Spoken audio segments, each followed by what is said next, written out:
الحمد لله نحمده ونستعينه ونستغفره ونؤمن به ونتوكل عليه ونعوذ بالله من شرور أنفسنا ومن سيئات أعمالنا من يهده الله فلا مضل له ومن يضلله فلا هادي له ونشهد أن لا إله إلا الله وحده لا شريك له ونشهد أن سيدنا وحبيبنا وشفيعنا وسندنا محمدا عبده ورسوله صلی اللہ تعالی علیہ وعلى آلہ واصحابہ وبارک وسلم تسلیما کثیرا کثیرا اما بعد فاعوذ باللہ من الشیطان الرجیم بسم اللہ الرحمن الرحیم یا ایہا الذین آمنوا اجتنبوا کثیرا من الظن ان بعض الظن اثم ولا تجسسوا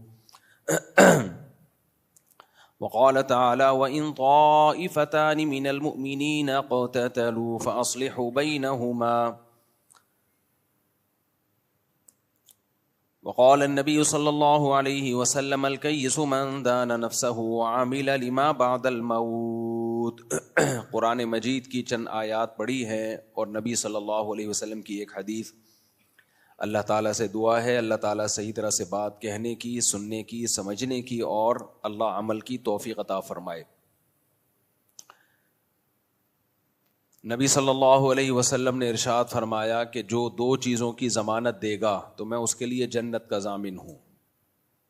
ما بین فخذیہ وما بین لحیتیہ، ایک شرمگاہ کی ضمانت اور ایک اپنی زبان کی ضمانت. آپ کہہ سکتے ہیں خطبے میں نے یہ حدیث تو پڑھی نہیں ہے اور یہ والی آیت تو پڑھی نہیں ہے، بیان اس حدیث سے شروع کر دیا. خطبے میں نے جو آیتیں پڑھی ہیں ان کا چونکہ اس حدیث سے بھی بڑا گہرا تعلق ہے، تو اس لیے اس حدیث سے میں نے بیان کو شروع کیا. خطبے میں نے جو آیتیں پڑھی ہیں اجتنبوا کثیرا من الظن، بدگمانی سے بچو. حضرت مولانا اشرف علی تھانوی رحمہ اللہ تعالیٰ فرمایا کرتے تھے کہ پہلے بدگمانی پیدا ہوتی ہے پھر بد زبانی پیدا ہوتی ہے. یہ بات حضرت مولانا اشرف علی تھانوی نے کہی تو اہل حدیث حضرات میں جو متشدد لوگ ہیں ان کے بارے میں کہی ہے، لیکن جنرلی ایک اصول ہے. وہ فرماتے تھے ہمارے ہاں جو اہل حدیث لوگ، سب نہیں، یہ پہلے حضرات فقہا اور ائمہ مجتہدین سے بدگمان ہوتے ہیں. ان کے سامنے ان کی دلیل نہیں آئی ہوتی یا آئی ہوتی ہے ان کی نظر میں اپنی طرف سے ایک مطلب ہوتا ہے، تو یہ بدگمان ہوتے ہیں کہ ان کو آتا واتا کچھ بھی نہیں تھا، ہمیں آتا ہے. پہلے بڑے بڑے اسلاف سے ائمہ سے بدگمان ہوتے ہیں، پھر بد زبانی، پھر ان کے خلاف بولنا شروع کرتے ہیں.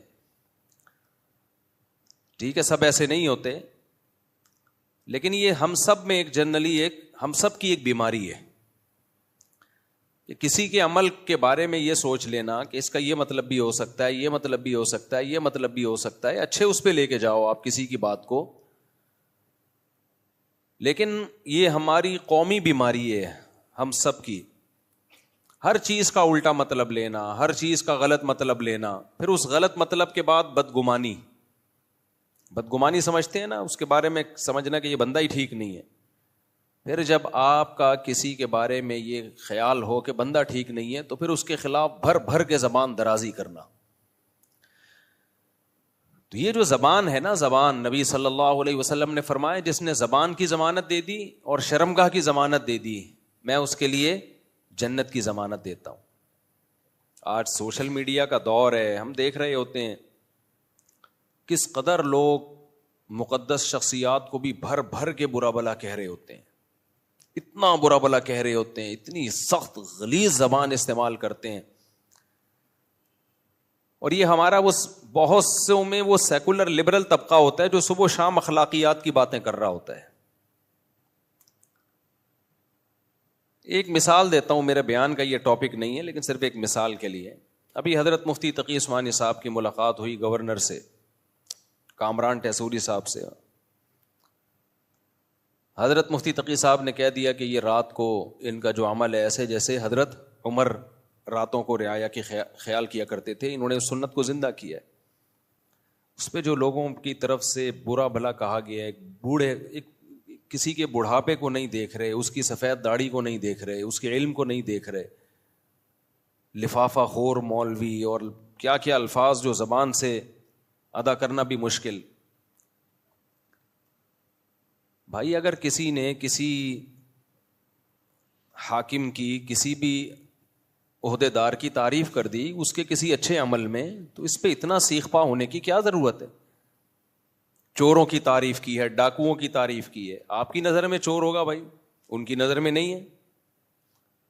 کہتے ہیں ماضی اٹھا کے دیکھو. کیوں ماضی کسی کا دیکھیں بھائی؟ ہمیں ماضی دیکھنے کا حکم ہے, حال دیکھنے کا حکم ہے. ماضی تو عمران خان کا بھی کوئی اچھا نہیں تھا, لیکن جب عمران خان کے ماضی کی کوئی بات کرتا تھا ہم کیا کہتے تھے؟ ماضی میں نہیں, کیا دیکھو؟ حال دیکھو. تو اب آپ حال کیوں نہیں دیکھ رہے؟ تو پوری قوم ایک عجیب دماغی مریض بنی ہوئی ہے. آپ زیادہ سے زیادہ یہ کہہ دو بھائی ہمیں حضرت مفتی تقی صاحب کی اس بات سے کیا ہے؟ اختلاف ہے, ہماری رائے میں ایسا نہیں ہے, ختم ہو گئی کہانی. ہر چیز کو ہماری قوم ایمان اور کفر کا مسئلہ بناتی ہے, ہر چیز کو. کچھ لوگوں نے تو یہاں تک کہنا شروع کر دیا کہ یہ حضرت عمر کی گستاخی ہے, حضرت عمر کے برابر. بھائی حضرت عمر کے برابر کون کس کو قرار دے سکتا ہے؟ اگر حضرت مفتی تقی صاحب یہ کہتے کہ نبی کی سنت زندہ کر دی تو کیا نبی کے برابر قرار دے دیا؟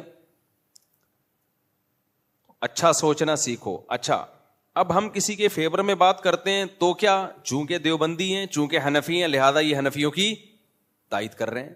مفتی تقی صاحب عالم اسلام کے اسکالر ہیں, اور جتنے بھی عالم اسلام کے دنیا میں اسکالر آئے ہیں, کوئی حنفی تھا, کوئی شافی تھا, کوئی مالکی تھا, کوئی حنبلی تھا. یہ تو پانچویں چیز اب مارکیٹ میں آئی ہے. اس کے علاوہ پہلے ابن حجر تو شافی ہیں, تو آپ کیوں علامہ ابن حجر کی تحقیقات سے استفادہ کرتے ہو؟ آپ بولو ہم نہیں مانیں گے ابن حجر کو کیونکہ وہ کیا تھے؟ شافی تھے. آپ بولو ہم نہیں مانیں گے علامہ نووی کی تحقیقات کو, ان کی صحیح مسلم کی شرح نہیں پڑھیں گے کیونکہ وہ کیا تھے؟ شافی تھے. آپ بولو ہم سعودیوں کے مفتیوں کے فتووں کو نہیں مانتے کیونکہ وہ کیا ہیں؟ حنبلی ہیں. یہ تو پاکستان میں ایک چیز پیدا ہو گئی ہے کہ جو فقہ کے مدون مکاتب ہیں جن پہ پوری امت کا اجماع ہے کہ یہ ٹھیک ہے, کسی ایک کو بھی فالو کرو, آپ ان سے ہٹ گئے ہو. میں دیکھتا ہوں جب میں کوئی علمی بات کرتا ہوں, ابے بھائی یہ تو دیوبندی ہے, یہ تو حنفی ہے. آپ دلائل سے جب جواب نہیں دیتے, باطل کی عادت ہوتی ہے دلیل کا جواب دلیل سے نہیں دے گا, ہمیشہ کس پہ آتا ہے؟ وہ ذاتیات پہ آ جاتا ہے. یہ میرا ٹاپک نہیں ہے, کہیں اور کو میں جا رہا ہوں, لیکن بہرحال ابھی واپس آ رہا ہوں. میں بدگمانی, ابھی ساحل ادیم صاحب کی میں نے بات ریکارڈ کروائی تھی نا کہ ملک میں بغاوت کی باتیں مت کرو بھائی, یہ خلافت نہیں آئے گی, ملک کے ٹکڑے ٹکڑے ہو جائیں گے. اور جو آپ نے حدیث پیش کی ہے, آپ حدیث کا مطلب غلط بیان کر رہے ہو. تو ساحل ادیم صاحب کا جواب کیا آیا ہے؟ حنفی مفتی, حنفی. اب دیکھو یہ غیر اخلاقی حرکت ہوئی کہ نہیں ہوئی؟ اس سے پہلے تو آپ نے کبھی نہیں کہا حنفی مفتی. اب آپ پبلک کو بیوقوف بنانے کے لیے حنفیت کا لفظ میرے ساتھ لگا رہے ہو, یہ شو کرنے کے لیے کہ اسلام کی بات نہیں کر رہا, یہ کس کی بات کر رہے ہیں؟ حنفیت کی. اس سے انسان کا پھر امیج خراب ہوتا ہے کہ آپ علمی بات کا جواب علمی انداز میں دو. اور دیوبندی تو ہم اپنے نام کے ساتھ ویسے ہی نہیں لگاتے, ہمارے کابر لگاتے ہی نہیں ہیں. جنہوں نے لگایا تو وہ ان کا ذاتی عمل ہے. دیوبندی تو کوئی مسلک تھوڑی ہے, اصل میں تو مکاتب فکر جو اہل سنت والجماعت کے ہیں وہ کتنے ہیں؟ وہ 4 ہیں, حنفی, مالکی, شافی, حنبلی. دیوبندی تو ہندوستان میں بریلویوں سے فرق کرنے کے لیے ان کو کہا جانے لگا. ڈاکٹر ذاکر نائک کے بیٹے سے میری ملاقات ہوئی, عالم بنے ہیں سعودی عرب میں. میں نے کہا آپ 4 فقہ میں سے کون سے فقہ میں آپ عالم بنے؟ انہوں نے کہا حنبلی. انہوں نے تو نہیں کہا کہ میں نہیں مانتا کسی کو. یہ ان کے بیٹے کی سے میری گپ شپ ہے. تو ان کے بیٹے سے میں نے پوچھا کیا؟ انہوں نے کہا میں فقہ حنبلی میں. وجہ اس کی ہے کہ نصاب جو ہے نا, نصاب علماء کا, وہ ان 4 کے علاوہ کسی اور میں ہے نہیں, وہ انہی میں ہے. جس کو بھی عالم بننا پڑتا ہے یا تو فقہ حنفی میں وہ اسپیشلسٹ بنے گا, یا فقہ شافعی میں, یا مالکیہ میں, یا حنبلی میں. شروع میں تو کامن سب چیزیں پڑھی جاتی ہیں, پھر اسپیشلسٹ جو بنا جاتا ہے وہ پھر ایک میں کمال پیدا کیا جاتا ہے. اور جو کہتا ہے میں 4 میں باکمال ہوں, اس کا مطلب کسی ایک میں بھی نہیں ہے. وہ یہ ایسے ہے جیسے کوئی آئی اسپیشلسٹ بھی ہے, کڈنی کا اسپیشلسٹ بھی ہے, اور ENT اسپیشلسٹ بھی ہے, شوگر اسپیشلسٹ بھی ہے. اس کا مطلب کہیں بھی نہیں ہے, کیونکہ ان میں اتنا پڑھنا پڑتا ہے, اتنا زیادہ پڑھنا پڑتا ہے کہ اسپیشلائزیشن پھر ایک ہی میں جا کے کامل طریقے سے ہوتی ہے. پڑھتے سب ہیں, سب کو پڑھا جاتا ہے. تو ہماری جو قوم ہے نا, ہماری جو قوم ہے اس میں نیگیٹیوٹی, ہر وقت الٹی الٹی باتیں. تمہارے علماء کی دنیا میں قدر ہو رہی ہے, تمہاری نظر میں ان کی 2 ٹکے کی حیثیت نہیں ہے. دنیا والے پیاسے ہیں. آپ پاکستانی علماء کہیں بھی جائیں, تھوڑی قدر نہیں ہوتی, بہت زیادہ قدر ہوتی ہے, علمی لحاظ سے بھی, عملی لحاظ سے بھی. انڈیا اور پاکستان دونوں, بنگلہ دیش بھی اس میں شامل ہے. تو علمی لحاظ سے بھی قدر ہوتی ہے, عمل کے لحاظ سے بھی قدر ہوتی ہے. کہتے ہیں ان کا فتویٰ بھی مستند ہوتا ہے. جو اہل حق علماء ہے, میں ان کی بات کر رہا ہوں, ہر ایک کی. میں قوالیوں والوں کی بات نہیں کر رہا کہ جو مزاروں پہ کرنٹ لگانے والے بابے اور قبروں پہ سجدہ کرنے والے بابے, ان کی بات نہیں کر رہا میں. لیکن ہماری سوچ, ہماری جو مینٹیلٹی ہے وہ بہت زیادہ گرتی جا رہی ہے. اخلاقیات تو ہے ہی نہیں. اختلاف کا مطلب سامنے والے کو اتنا نیچا دکھانا, بھائی تھوڑا بحث کرنا سیکھو. یہ چیزیں اسکولوں میں سکھانے کی ہیں. اعتدال بھی کوئی چیز ہوتی ہے. آپ اختلاف کرو, ہم نہیں کہتے کہ آپ کسی کی اندھی تقلید میں آ جاؤ. آپ کی ایک رائے ہے, آپ گورنر کو برا سمجھ رہے ہو, آپ بولو بھائی ہماری رائے میں یہ ٹھیک نہیں ہے, ختم ہو گئی بات. تو ایسا دیکھو, جب انسان کی زبان خراب ہوتی ہے نا, میں نے بتایا کہ زبان خراب کب ہوتی ہے. سب سے پہلے بدگمانی.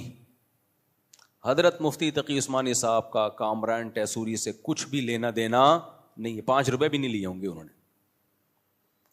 دوسری بات یہ کہ آپ کے پاس کرائٹیریا کیا ہے. کیا آپ نے یہ فرض کر لیا ہے کہ آپ کی مرضی کا اگر سیاست دان نہ جیتے الیکشن میں تو وہ لازمی غلطی ہوگا؟ یہ فرض کیوں کیا ہوا ہے آپ نے؟ اور سارے ہی غلط ہوں گے؟ کیا دنیا میں کوئی ایسا شعبہ ہے جس میں 100% لوگ غلط ہوں؟ ہے بھائی, ہم سے آپ دین کا علم سیکھو بھائی, اس میں ہماری رائے معتبر ہوگی. سیاسی چیزوں میں جتنی ہمیں جو تجزیہ ہے, جو ہم معلومات ہیں, اس کے حساب سے ہم بھی ایک رائے قائم کرتے ہیں, اور وہ رائے ہماری تبدیل بھی ہو سکتی ہے. میں تو ایک اصول اور ضابطہ بیان کر رہا ہوں کہ بھائی دشمن کی رائے کا اعتبار بولو نہیں ہوتا. آپ کا کسی سے جھگڑا چل رہا ہے پیسوں کا, تو کسی دوسرے نے آپ کے دشمن کے خلاف کیس کیا, اور جس نے کیس کیا اس نے آپ کو گواہی کے طور پہ پیش کر دیا کورٹ میں, تو آپ کا مخالف جرا کر سکتا ہے کہ یہ تو میرا دشمن ہے, یہ تو ویسے ہی میرے خلاف ہے. ساس گواہی دے رہی ہو بہو کے خلاف, مانی جائے گی؟ سوکن گواہی دے رہی ہو سوکن کے خلاف, مانی جائے گی؟ نہیں مانی جاتی اسلام میں. بہو ساس کے خلاف گواہی دے, نہیں مانی جاتی. تو ہمارے ہاں مختلف قسم کے کرائیٹیریا ہم لوگوں نے بنا لیے. بھائی کچھ پازیٹیوٹی پیدا کرو, خدا کے لیے ڈپریشن سے نکلو, کچھ اچھا سوچنا شروع کرو, اچھا سوچنا شروع کرو, اور زبان کو لگام دو. فیس بک پہ جو کمنٹس ہوتے ہیں نا, اس سے پتہ چلتا ہے کسی قوم کی اخلاقیات اس وقت کہاں جا رہی ہیں. قوم کی جو اخلاقیات ہیں نا, وہ کیا اس وقت حال کیا ہے اخلاقیات کا. اتنا برا بلا, اتنا برا بلا. او یار بےچارے بوڑھے بزرگ ہیں, ان کی زندگیاں کھپ گئیں. اچھا, لوگ یہ بھی دیکھ رہے ہوتے ہیں یہ اتنے روپے کما رہے ہیں. بھائی جو آدمی 1 ارب کما سکتا ہے نا, اگر وہ 1 کروڑ کما رہا ہے تو یہ بہت بڑی فضیلت کی بات ہے. اگر وہ 1 کروڑ کما سکتا ہے اور 1 لاکھ کما رہا ہے, کما وہ 1 کروڑ سکتا ہے محنت کر کے, لیکن دنیا کی محبت نہیں ہے, لہذا گزارا 1 لاکھ پہ کر رہا ہے, تو یہ بھی اس کی علامت ہے نیک آدمی ہے. یہ دین کی خدمت کو آگے پیچھے کر کے 1 کروڑ کما سکتا تھا, یا ابھی 1 کروڑ کما رہا ہے لیکن دین کی خدمت چھوڑے تو یہ 1 ارب کما سکتا ہے, لیکن نہیں کما رہا, دین کے کام میں لگا ہوا ہے, تو آپ اس کے 1 کروڑ دیکھ رہے ہو. تو اب کیا ہے, دین آپ صرف علماء سے ہی سیکھ سکتے ہو. اگر کسی قوم کو اس ملک کے سارے ڈاکٹروں کے خلاف کر دیا جائے کہ ڈاکٹر سازشی ہوتے ہیں, ڈاکٹر 2 نمبر ہوتے ہیں, تو بیڑا غرق کس کا ہوگا؟ صحت کا ہوگا. کیونکہ جب ڈاکٹروں سے اعتماد اٹھے گا تو لوگ عطائی حکیموں کے پاس جائیں گے. حکیم بھی صحیح نہیں ہوں گے, بلکہ جو عطائی حکیم ہوتے ہیں نا, حکیموں کی بھی 2 قسمیں. ایک تو ہوتے ہیں جو پراپر وے میں پڑھے ہوں کسی ادارے میں, اور ناغے نہ کیے ہوں, پڑھے بھی ہوں. ورنہ اداروں میں ایسا ہو رہا ہے کہ میں ایسے حکیموں کو جانتا ہوں ماشاء اللہ, آپ کبھی خوشبو لگا کے آؤ, تو میں آپ کو بتاؤں گا کہ ایک دن بھی یونیورسٹی میں نہیں گئے, جو حکمت کا کورس ہوتا ہے نا ہمدرد یونیورسٹی وغیرہ جیسی یونیورسٹیاں جو حکیم سعید بنا کے, ایک دن بھی نہیں گئے, سرٹیفکیٹ ہے ان کے پاس, اور نہ کسی سے باقاعدہ پڑھا, بس تجربے کر کر کے نا. اور کچھ تو ایسے 2 نمبر ہیں, ہر دوا میں پیناڈول کا پاؤڈر ملاتے ہیں یا ڈسپرین کا پاؤڈر ملاتے ہیں. آپ وہ جب کھاتے ہو سونف میں ملا ہوا ہوتا ہے وہ پاؤڈر بننے کے بعد پتہ نہیں چلتا. سونف بھی ہے اس میں, کالا نمک بھی ہوگا اور وہ بھی ہوگا. تو آپ نے جب کھایا تو ڈسپرین کھانے کے بعد آدمی کی طبیعت کیا ہوتی ہے, فٹ فاٹ. پیناڈول کھانے کے بعد ایکٹیو ہو جاتا ہے. کہتا ہے یار ہزاروں ڈاکٹروں سے علاج کرایا, فائدہ اس گلی محلے کے حکیم سے ہوا 5 روپے میں. تو اگر آپ ریلائبل ڈاکٹروں کو کا یہ امیج دنیا کے سامنے لاؤ کہ یہ سب بکے ہوئے ہیں, سب 2 نمبر ہیں, سب بیوقوف بنا رہے ہیں, سب منجن بیچ رہے ہیں, تو ڈاکٹروں کا منجن کے بجائے پھر جاہلوں کا منجن بکے گا کہ نہیں بکے گا؟ بولتے کیوں نہیں؟ تو جب آپ جن لوگوں کو اسلام کے خلاف کھل کر بول سکتے ہیں نا, وہ تو کھل کے اسلام کے خلاف بولتے ہیں. جو اسلام کے خلاف نہیں بول سکتے, تھوڑا سا ان کے دل میں خوف ہے یا عوام کا ڈر ہے, تو وہ پھر کس پہ آ جاتے ہیں؟ علماء پہ آ جاتے ہیں. وہ علماء کے خلاف بولنا شروع کر دیتے ہیں. یہ دیکھو مولوی دوسروں کو بتاتے ہیں آیت الکرسی پڑھ کے دم کرو, حفاظت ہوگی, خود گارڈ رکھے ہوئے ہیں. کسی نے مولانا طارق مل صاحب کے بارے میں کہا تھا, بھائی شریعت میں دعا اور اسباب ایک دوسرے کے منافی بولو نہیں. مولانا طارق مل صاحب نے اگر یہ کہا ہوتا نا کہ آیت الکرسی پڑھو پھر تالا نہ لگاؤ دکان پہ, یہ عامل لوگ کر رہے ہوتے ہیں یہ ڈرامے بازی, پھر ہم کہتے کہ قول اور فعل میں تضاد ہے. اگر مولوی یہ کہہ رہا ہوتا آپ کو کہ پیسہ مت رکھو, مولانا کے بارے میں نا کسی نے یہ بھی تبصرہ کیا کہ گاڑی میں گھوم رہے ہیں اور بڑا کسی کوٹھی بنائی بھی ہے انہوں نے اپنے گاؤں میں. مولانا ویسے ہی باپ دادا سے مالدار چلے آ رہے ہیں, ان کے تو کوٹھیاں بنگلے ان کے تو شروع سے ہی ہے نا, مالدار فیملی میں پیدا ہوئے ہیں. بھائی اگر وہ مولانا نہ ہوتے نا, جتنا پیسہ اب ہے اس سے ڈبل ہوتا ان کے پاس. مولانا ہونے کی وجہ سے کچھ کمی ہوا ہوگا, ٹھیک ہے, بہت سا صدقہ کر دیا ہوگا, بہت سو کی کفالت کی ہوگی. خوشبو لگا کے آتے نہیں ہو اس لیے مسئلے آپ لوگ کے ساتھ ہیں. خوشبو لگا کے آؤ تو آپ کو ہم بتائیں گے کہ علماء کس قدر صدقات و خیرات کرتے ہیں, آپ کی سوچ سے کئی گنا زیادہ. تو کسی نے لکھا تھا ان کے بارے میں, دنیا والوں کو یہ بتاتے ہیں کہ دنیا سے محبت نہ کرو, غریب 500 سال پہلے جنت میں جائے گا اور خود پیسہ رکھا ہوا ہے. بھائی صاحب اگر انہوں نے پیسہ رکھنے سے منع کیا ہوتا نا, پھر آپ یہ بیان ان کے پہ فٹ کرتے. کوئی مولوی آپ کو یہ کہہ رہا ہو نا کہ غریب بن کے زندگی گزارو, پیسہ مت کماؤ, پھر وہ خود پیسہ کما رہا ہوتا, یہ لگژری لائف ہوتی, تو آپ اعتراض کرتے. پیسہ رکھنا اور پیسے کی محبت اور ہوس دونوں میں فرق ہے. پیسہ سلیمان علیہ السلام کے پاس تھوڑا تھا یا زیادہ تھا یا بہت زیادہ تھا؟ بتاؤ. تھوڑا نہیں تھا, زیادہ تھا, اور زیادہ بھی نہیں تھا, بہت زیادہ. آپ آج کے جو ارب پتی لوگ ہیں ان کو بھول جاؤ, جو سلیمان علیہ السلام کے پاس دولت تھی.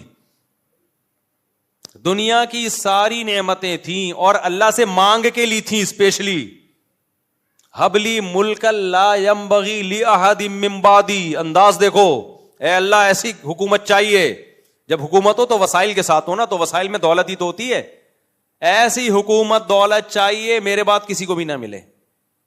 لو بھائی, اب جہاں مولانا طارق مل صاحب کا کہ طنز بنتا ہے تو معاذ اللہ پھر سلیمان علیہ السلام پر بھی بنتا ہے کہ نہیں بنتا؟ تو آپ کا کیا خیال ہے, سلیمان علیہ السلام اپنی قوم میں دنیا کی محبت کی برائی بیان نہیں کرتے ہوں گے؟ آپ لوگ ہاں ہوں ہی کریں, کچھ کریں تو میں سمجھوں گا کہ یار کچھ ہو رہا ہے, مجھے سمجھ میں آ رہا ہے. بالکل ہی ایسے بیٹھے ہوئے, میں ٹی وی میں آ رہا ہوں جیسے کوئی پروگرام چل رہا ہے یہاں پہ, آپ بولے ہاں جی مجھے خوشی ہوگی نا, میں بھی تو بول رہا ہوں. تو سلیمان علیہ الصلوۃ والسلام کیا لوگوں کو دنیا کی محبت پہ بیان نہیں کرتے ہوں گے؟ یقیناً کرتے ہوں گے. لوگوں کو بتاتے ہوں گے بھائی دنیا سے دل نہ لگاؤ. پیغمبر سے زیادہ کون دنیا سے بے رغبتی دل میں ہو. اس کے باوجود تھوڑی نہیں بلکہ دولت ایسی کہ سلیمان علیہ السلام کے بعد قیامت تک ایسی دولت کسی کو نہیں ملے گی. ہواؤں پہ حکومت, جنات پہ حکومت. سمندروں میں جنات غوطے لگا کے ہیرے جواہرات نکال کے لاتے تھے. ارے سلیمان علیہ السلام, آپ کو ہیرے جواہرات کی کیا ضرورت ہے؟ آپ نے تاج ایسا پہنا ہوا ہے, اربوں کھربوں روپے کے ہیرے لگے ہوئے ہیں اس میں. آپ نے محل ایسا بنوا لیا. ملکہ سبا جب آئی ہے تو وہ شیشے کا اتنا خوبصورت محل تھا اور اس کا فرش اتنا, اس میں ایسی انجینئرنگ تھی کہ وہ سمجھی کہ پانی کا تالاب ہے. فکشفت عن ساقیہا, سلیمان علیہ السلام نے فرمایا کہ چلو بھائی. تو اس نے کیا کیا, اپنے پائنچے اوپر کر لیے, پانی لگے گا. انہوں نے فرمایا نا, سرح ممرد من قواریر, یہ ایک فرش ہے شیشے سے بنایا گیا ہے. ایسی ٹیکنالوجی استعمال کی گئی ہے, شیشہ ہے, ایسے لہریں چل رہی ہیں, لگتا کیا ہے کہ یہ پانی ہے. وہاں کوئی آج کا فیس بکیا ہوتا, وہ کہتا ہے لو دوسروں. اس دن تو سلیمان علیہ السلام نے تقریر کی تھی, یہ دنیا دارے فانی ہے, دنیا سے دل نہ لگانا, ختم ہونے والی, فنا ہونے والی, اصل تو آخرت ہے. اور یہ ایسے فرش تو وہ کہہ سکتے تھے ہمارے بادشاہوں, ہماری ملکہ کے نہیں ہیں. جو ملکہ سبا تھی نا, وہ بھی کوئی ہلکی چیز تھی کیا؟ ابے ملکہ تو تھی نا کم از کم, کچھ تو اس کے پاس بہت بڑا تخت تھا اس کا عالی شان. وہ حیران ہو رہی ہے بھائی یہ اتنی لگژری لائف تو ہماری بھی نہیں ہے. تو کوئی فیس بکیا ہوتا, وہ کہتا لو ابھی پرسوں ریسنٹلی حضرت سلیمان علیہ السلام کا بیان آیا ہے جس میں وہ فرما رہے تھے کہ دنیا سے دل نہ لگانا, دنیا دار فانی ہے. دوسروں کے, اور ایک دن ایک غریب آیا تھا, غربت میں خودکشی کرنے جا رہا تھا, تو انہوں نے فرمایا غریب 500 سال پہلے جنت میں داخل ہوگا اور خود ایسے عیش والی زندگی. بیویوں پہ تو میں آیا نہیں, بخاری سے پتہ چلتا ہے 100 بیویاں سلیمان علیہ السلام کی تھیں. آپ کہہ سکتے ہو ان بیویوں پہ ظلم ہے, بھائی ان بیویوں پہ ظلم نہیں ہے کہ اللہ نے ایک تو پیغمبروں کو طاقت بہت زیادہ دی ہوتی ہے. دوسری بات, جو بیوی نہیں رہنا چاہتی ہے سلیمان علیہ السلام سے علیحدگی مانگ لے, چھوڑ دیں گے اس کو. تو خود جب رہنا چاہ رہی ہے, بھائی اتنے بڑے بادشاہ ہیں اور اتنی سکون کی زندگی گزر رہی ہے, تو جب بیویوں کا اعتراض نہیں ہے تو پھر کسی اور کو اعتراض بولو نہیں ہونا چاہیے. تو اتنی لگژری لائف, لیکن آپ کیا یہ سوچ سکتے ہو کہ سلیمان کے دل میں, علیہ السلام کے دل میں دنیا کی محبت تھی یا دنیا کی ہوس تھی؟ بولو نہیں ہو سکتی بھائی. پیغمبروں کے دل اس سے کیا ہوتے ہیں, پاک. دنیا رکھنا ایک الگ چیز ہے, رکھتے کیوں جب محبت نہیں کرنی؟ محبت سے مراد ہے ہوس. ہوس کتنی محبت, آخرت پہ ترجیح دینا شروع کر دو, اتنا دل لگاؤ, یہ جائز نہیں ہے. اور اتنا دل لگاؤ کہ چھن جانے کا بہت زیادہ خوف ہو, ڈپریشن میں جانے لگو, یہ دنیا کی محبت ہے. دیکھو جب ایک دور میں 1 to 5 کا دور تھا نا, جب میں بات کر رہا ہوں 90s کی, اس وقت جس نوجوان کے پاس ہونڈا 1 to 5 تھی نا 0 میٹر, وہ سمجھتا تھا کہ اگلا وزیر اعظم میں ہی ہوں گا. اسٹائل ہی چینج ہو جاتا تھا اس کی آواز بڑی اچھی تھی, ایک آواز آتی تھی بڑی ساؤنڈ, میرے پاس بھی تھی. تو میں بھی ساؤنڈ میکر کے پاس لے جا کے نا اس کو یہی کرتا رہتا تھا, یار یہاں سے ٹک ٹک کی. پھر میں نے GTO 1 to 5 رکھی صرف ساؤنڈ کی وجہ سے, اس کی آواز اور اچھی تھی, ٹک ٹک ٹک کی آواز آتی تھی نا GTO 1 to 5. جنازے کی قیمت پہ بیچی ہے پھر میں نے, تو کیونکہ محلے والوں نے اس کو چلا کے بیڑا غرق کر دیا. جب میں آیا نا ادھر امام لگا 2006 میں, میرے پاس ان کو پتا ہے GTO 1 to 5 تھی. محلے والے مفتی صاحب مجھے ذرا دودھ لینے جانا ہے, لے جا بھائی. پھر کوئی دوست آیا, مجھے وہاں ڈسکو موڑ تک جانا ہے. اس کے بعد اس کی جو حالت ہوئی ہے, تو میں نے کہا اس سے پہلے کہ اس کو میں قبر میں دفن کروں, جنازے کے ریٹ پہ بیچ دو. یہ جنازے بھی بکتے ہیں پتہ ہے آپ کو, اس میں پھر ڈاکٹر لوگ گردے پھیپڑے نکال لیتے ہیں. تو جنازے کے ریٹ پہ کیا کرو, اس کو بیچ دو. تو جنازے کے ریٹ پہ بیچی ہے میں نے. اس لیے یہ بھی غیر اخلاقی حرکت ہے یار. رکشے چل رہے ہیں, ٹیکسیاں چل رہی ہیں, آپ اپنی گاڑی استعمال کرو. آپ کے پاس بائک نہیں ہے تو آپ پیدل چلے جاؤ, پیدل نہیں جا سکتے W11 میں چلے جاؤ. دوسروں کی چیزیں استعمال کرنا, کوئی ایمرجنسی ہو, مر رہا ہو تو ایک الگ بات ہے. ہم نے تو کبھی یہ کام نہیں کیا. جب ہمارے پاس نہ ایک بائک میں نے بیچ دی تھی, گاڑی بھی نہیں تھی, تو پیدل ہو گیا تھا میں, تو مجھے نہیں یاد پڑتا کہ میں نے آپ سے کبھی لی گاڑی, حالانکہ ان سے اتنی اچھی دوستی ہماری, 20 سال سے ان سے ہمارا سلام دعا, لیکن کبھی میں نے نہ ان سے گاڑی مانگی کہ مجھے وہاں جانا ہے, بچوں کو لے کے گاڑی دے دو. بھائی گاڑی اگلے نے اپنے لیے خریدی ہے, دوسروں کے لیے نہیں خریدی. آپ کے پاس پیسہ ہے تو لے لو, نہیں ہے تو جیسے نہیں پیسے والے زندگی گزارتے ویسے گزارو. یہ ہے ہوس, اس کو کہتے ہیں دنیا کی محبت. گاڑی خریدنا دنیا کی محبت نہیں ہے, گاڑی جیب میں نہ ہو, دوسروں کی گاڑیوں پہ نظر رکھنا, یہ کیا ہے؟ یہ ہے وہ محبت جو اعتدال سے بڑی ہوئی ہے. مکان رکھنا دنیا کی محبت نہیں ہے. بہت سے نیک لوگوں کے ذاتی مکان ہوتے ہیں, مکان نہ ہو اور ٹینشن لینا شروع کر دو, ڈپریشن میں جاؤ. یہ کیا ہے؟ دنیا کی محبت. پتہ ہے آپ کو میرا جنازہ اٹھنے والا ہے, تھوڑے دنوں میں مرنے والا ہوں, دیواروں اینٹوں سے دل نہ بہلاؤ. سلیمان علیہ السلام کے اتنے بڑے بڑے محلات تھے, دل نہیں اٹکا ہوا تھا, موت کے لیے ہر وقت تیار. اور آخرت اور دنیا کا ٹکراؤ ہوتا تو دنیا کو لات مار دیتے کہ بھائی جانا تو اللہ کے پاس ہے, اس دنیا سے اتنا دل لگاؤ جتنا یہاں رہنا ہے. سمجھتے کہ نہیں سمجھتے؟ ہمارے شیخ حضرت مفتی رشید احمد صاحب رحمہ اللہ کی لائف بڑی لگژری تھی. گاڑی ایسی خاندانی 20 دفعہ بیان میں بتا چکا ہوں. حضرت زمیندار بھی تھے, بہت آخری عمر میں بہت پیسہ آیا جب وراثت وغیرہ ملی. تو حضرت جب گاڑی خریدنے گئے ہیں نا, اچھا حضرت کا بھی یہی نظریہ تھا کہ ذاتی مکان نہیں, گاڑی اچھی ہو, لباس اچھا ہو, خوراک اچھی ہو. ذاتی مکان تو پھر بچوں کے لیے آخر میں ایک فلیٹ لے لیا تھا انہوں نے, گھر والوں کے لیے اپنے, ورنہ زندگی انہوں نے ایسے ہی کرائے کے گھروں پہ اور مدرسے نے جو گھر رہنے کے لیے دیا ہوا تو اسی پہ گزارا, اپنا نہیں بنایا. کہا مسافر خانہ ہے, کیا بنا کرنا ہے. ہاں گاڑی اچھی ہو, کیونکہ گاڑی بھائی کرائے کے گھر یوز ہو رہا ہے نا, تو کرایہ دے کے یوز ہو رہا ہے. اب آپ 10 سال بھی کرایہ دیتے رہو تو وہ گھر کی قیمت وصول نہیں ہوتی, اور 10 سال کے بعد پھر وہ قیمت, اور بھی بڑے مسائل ہیں. اضافی پیسہ کسی کو اللہ نے دیا تو بنا لے, میں منع نہیں کرتا, میں منع کروں گا بھی تو آپ کون سا باز آؤ گے. شریعت میں جائز بھی ہے, اگر بہت پیسہ ہے تو ٹھیک ہے, لیکن اپنے خرچوں کو روک روک کے توڑ کے گھر بنانا, یہ دنیا کی محبت. تو گھر اگر ہے آپ کے پاس, اضافی پیسہ ہے, ٹھیک ہے, نہیں ہے ٹینشن لے رہے ہو, تو ٹینشن لینا اس کی علامت ہے کہ آپ کے دل میں دنیا کی محبت ہے. کیونکہ آپ کو آم کھانے سے مطلب نہیں ہے, آپ کو پیڑ گننے سے مطلب ہے. حالانکہ رہائش کا انتظام, اگر رہائش کا انتظام ہی نہیں ہو رہا پھر یہ ٹینشن صحیح ہے. اسی لیے تو ہم کہتے ہیں نا مورگیج پہ گھر لینا جائز نہیں. بعض لوگوں نے فتویٰ دے دیا ضرورت ہے, بھائی اس لیے جائز ہے. ہم کہتے ہیں ذاتی گھر ہونا ضرورت نہیں ہے, گھر ہونا ضرورت ہے, اس کا ذاتی ہونا ضرورت نہیں ہے. تو سلیمان علیہ السلام کو اللہ نے کیسی لگژری لائف دی ہے بھائی, لیکن دل میں دنیا کی محبت نہیں. تو دنیا چھننے کا غم جو ہوتا ہے نا, یہ ہے دنیا کی محبت. تو حضرت مفتی رشید احمد صاحب جو ہمارے شیخ تھے, ان کے ساتھ کیا ہوا, جب اللہ نے ان کو پیسہ دیا تو انہوں نے کہا میں اچھی گاڑی رکھوں گا. پیسہ ہو پھر بھی نہ اچھی گاڑی ہو, نہ اچھی رہائش ہو آپ کی, یہ پھر دنیا سے بے رغبتی نہیں ہے, بلکہ یہ کیا ہے, کنجوسی.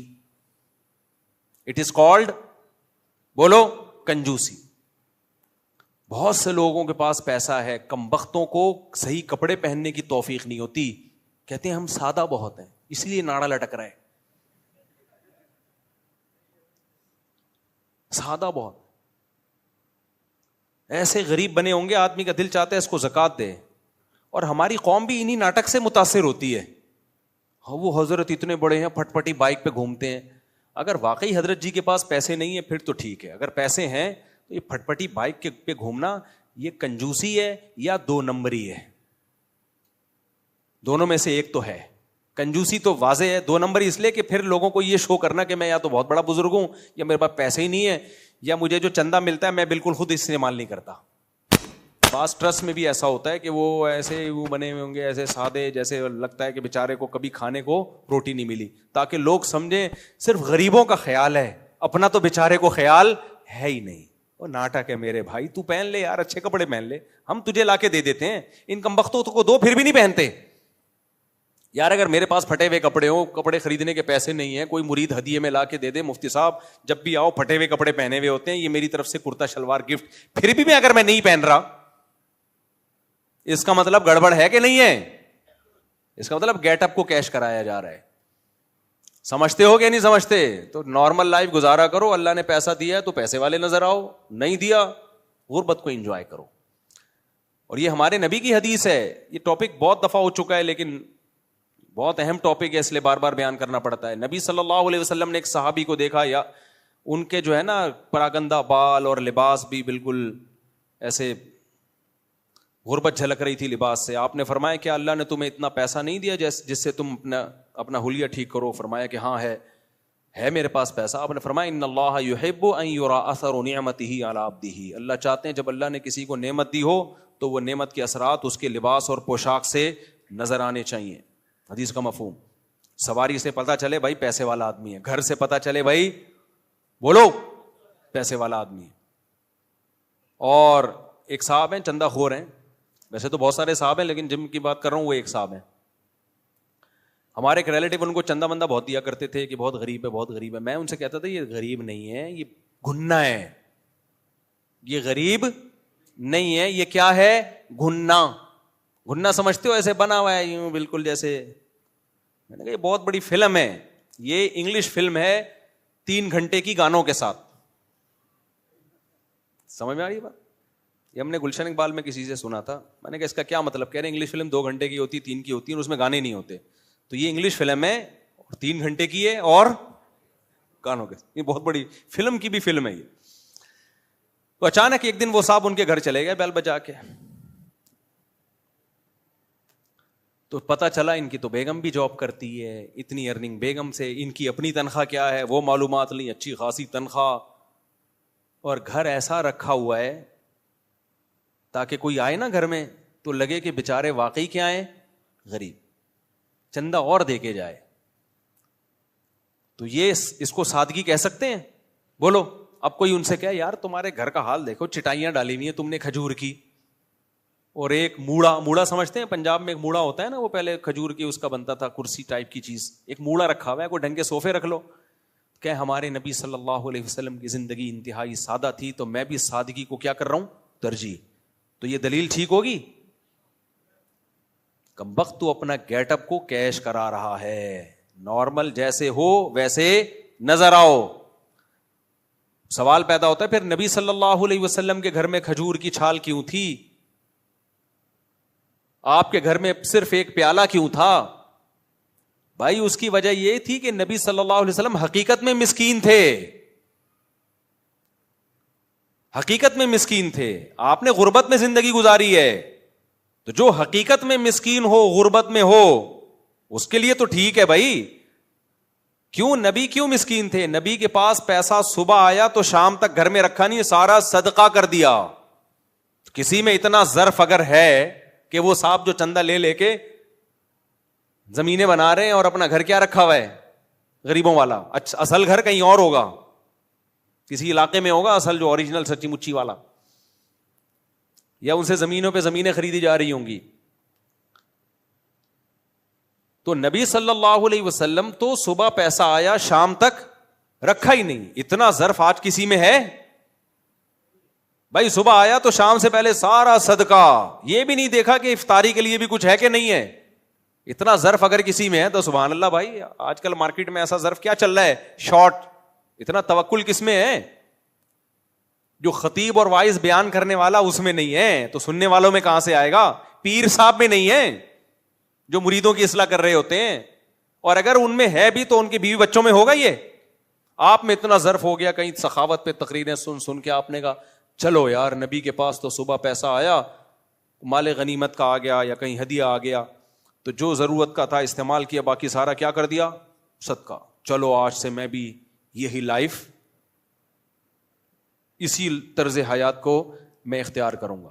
تو صبح پیسہ آیا, آپ بلکہ صبح بھی نہیں, بیان سن کے آپ گھر گئے, گھر کے سارے صوفے آپ نے کباڑ والے کو بیچے, برتن کچن سارا خالی کیا. ایک مٹی کا پیالہ, وہ ہمارے یہاں وہ گزرتا ہے مٹی والا نا, صبح صبح مٹکے بیچ رہا ہوتا ہے مٹی کے برتن, وہاں سے ایک وہ بھی زکوٰۃ کا کہہ کے لے لیے اس سے, یا چلو پیسے دے کے لے لیے, وہ رکھا آپ نے.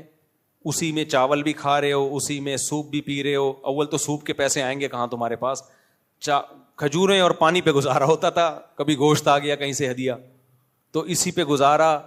اور سب ختم. تو سب سے پہلے بیوی کیس فائل کرے گی کورٹ میں خلا کا. سمجھتے ہو؟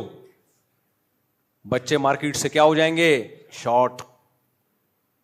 بولیں گے ابا یہ لائف اسٹائل آپ کو مبارک. چور بنیں گے, ڈاکو بنیں گے وہ. تو آپ چلے تھے بہت اونچے مقام کے لیے, اور کیا بن رہے ہیں بچے آپ کے؟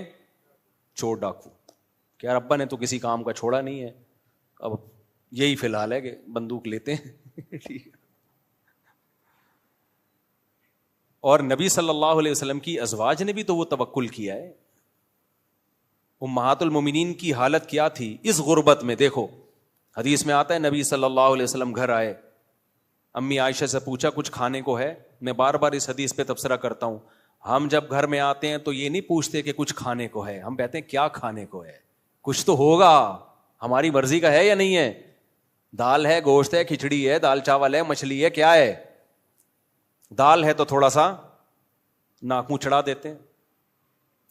تو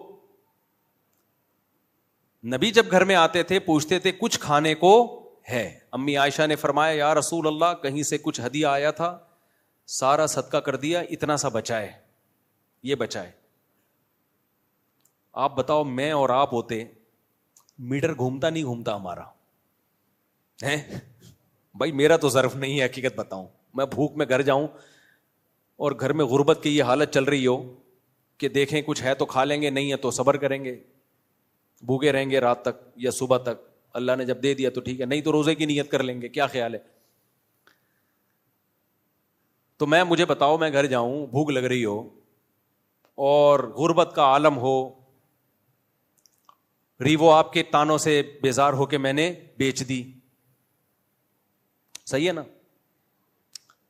سارے جو بھی اللہ نے کچھ گنجائش دی ہے وہ سب میں نے آپ کے کہنے پہ آ کے آگ لگا دی. نہیں جی, لوگ کہتے ہیں نبی والی زندگی, کیونکہ مفتی صاحب نے بیان کیا دنیا کی محبت بالکل بھی نہیں ہونی چاہیے. اب میں گھر گیا, پنکھا چل نہیں رہا کیونکہ بجلی کے بل دیا نہیں جا رہا, بچوں کو اسکولوں سے نکال لیا, بچے بھی آپ کو پتا ہے, سمجھ رہے ہیں نا, یعنی کوانٹٹی کے لحاظ سے کیا خیال ہے, سب کو نکال لیا. اب میں اس سچویشن میں گھر گیا, بچے بھوک سے بلک رہے ہیں, ابا سارا زور پیدا کرنے پہ لگا دیا.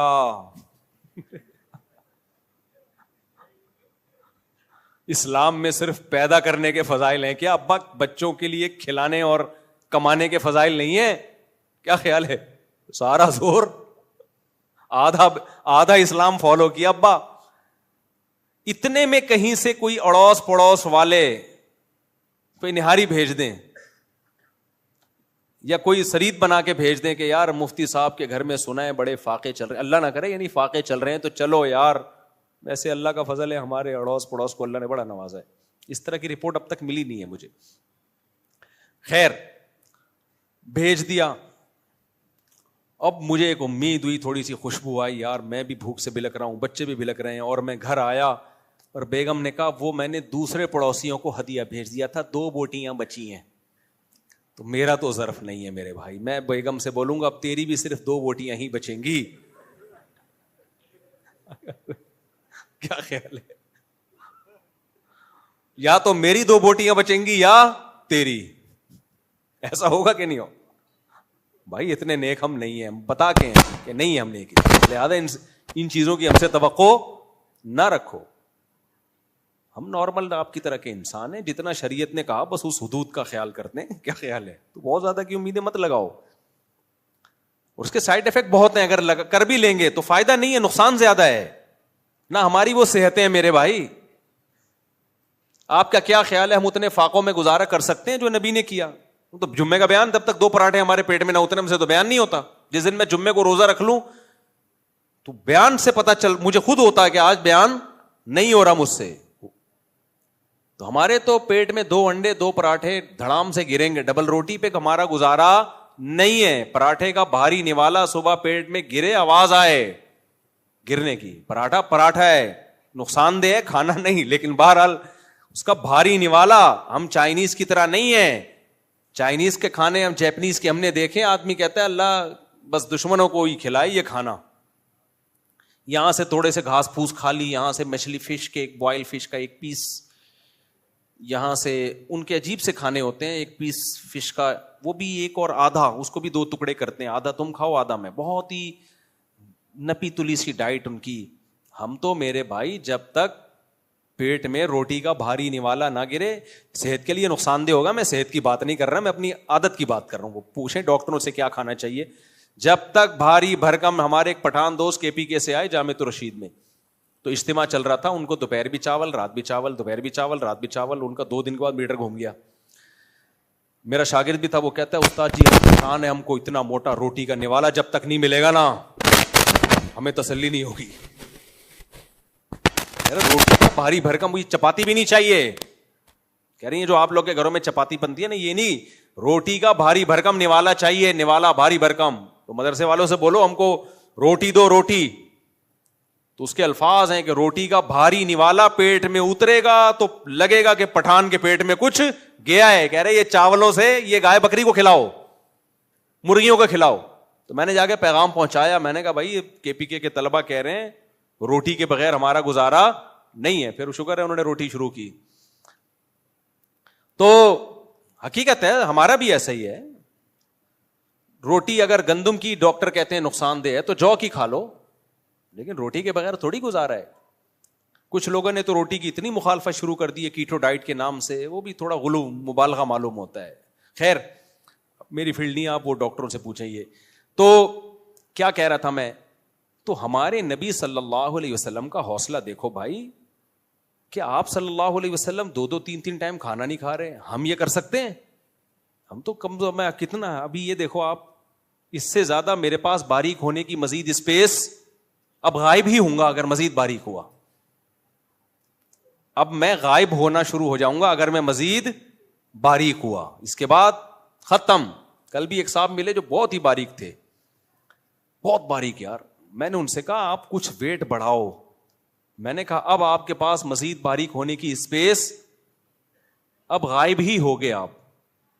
صرف ایک تصور آئے گا, شلوار پجامہ چلتا ہوا آ رہا ہے, ہم کہیں گے کسی زمانے میں اس کے اندر ایک صاحب ہوا کرتے تھے, اب اسے صرف شلوار اور کرتا اور پجامہ رہ گیا ہے.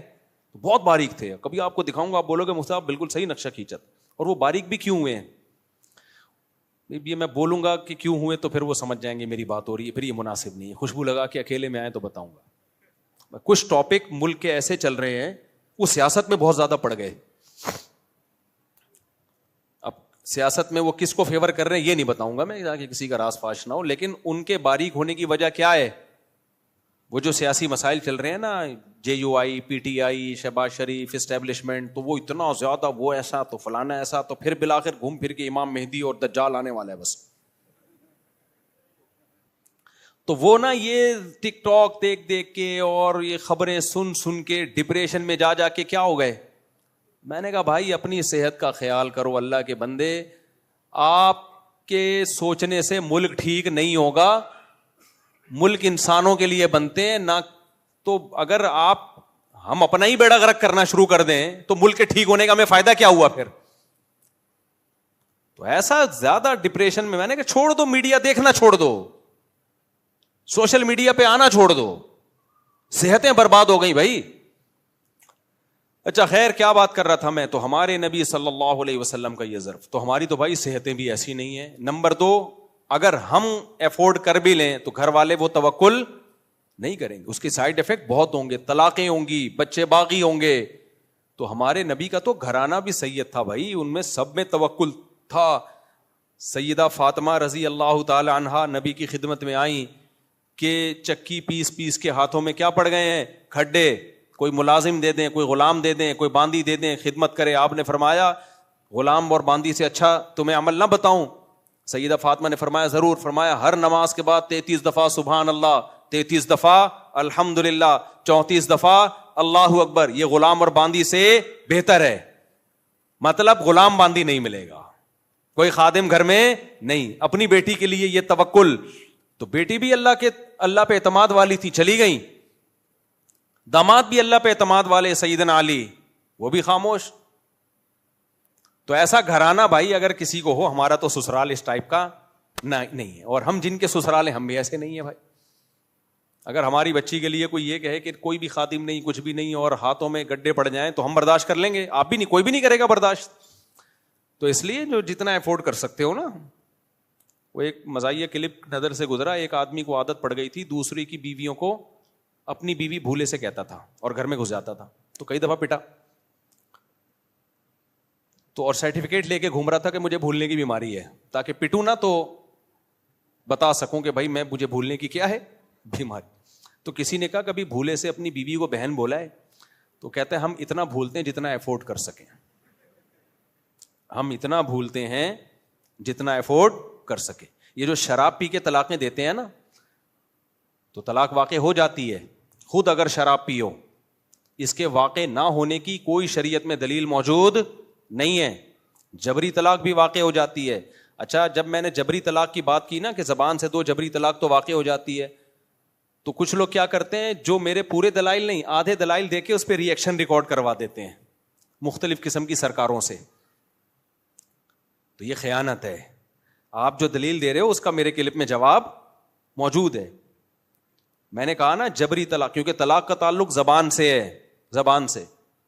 بعض لوگوں نے کہا کہ جب کفریہ جملہ ہم جبر میں زبان سے کہتے ہیں, کوئی ہمیں موت کی دھمکی دے رہا ہو, تو کفریہ جملہ زبان سے نکالنے سے طلاق نہیں ہوتی.